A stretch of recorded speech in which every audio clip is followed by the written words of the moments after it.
সাঁচের পিঠে বানানোর জন্য প্রথমে চালের গুঁড়ি নিয়ে তাতে পরিমাণ মতো লবণ দিয়ে আমি যেভাবে ডো তৈরি করেছি এইভাবে ডো তৈরি করে রেখে দিতে হবে। তারপর অল্প পরিমাণে জল দিয়ে এইভাবে একটা ব্যাটার তৈরি করতে হবে এবং ব্যাটারটা ঢাকনা দিয়ে 5 মিনিট রেখে দিতে হবে।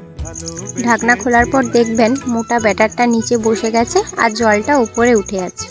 তারপর শীতকাল যদি হয় হালকা উষ্ণ গরম জল দিয়ে ব্যাটার তৈরি করে নিতে হবে, আর অফ সিজনে হলে নর্মাল জল দিয়েই এইভাবে ব্যাটার তৈরি করতে হবে।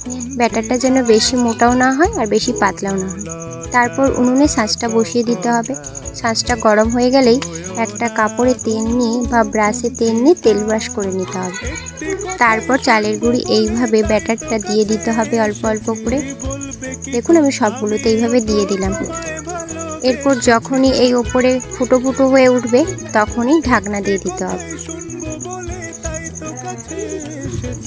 তারপরে একটা কাপড় ভিজিয়ে চারধার দিয়ে এইভাবে কাপড়টা ঘুরিয়ে দিয়ে দিতে হবে, যাতে করে ভেতরের ভাপটা বেরিয়ে না যায়। তাহলে ভেতরের পিঠেটাও ফুলে উঠবে আর নরমও হবে।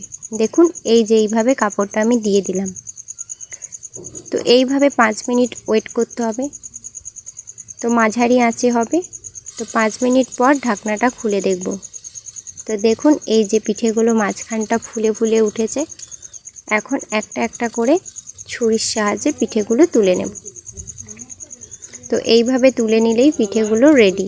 এইবার এইভাবে সাঁচের পিঠে মাংসর সাথেও খেতে পারেন, অথবা দুধ ফুটিয়ে দুধের মধ্যে ভিজিয়ে রেখেও পরের দিন খেতে পারেন।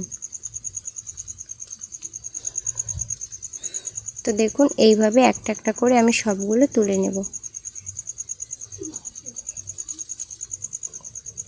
এই যে হয়ে গেল।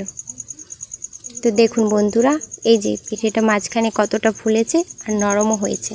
আমি যেভাবে বানালাম আপনারাও একবার এইভাবে ট্রাই করে দেখুন। ধন্যবাদ।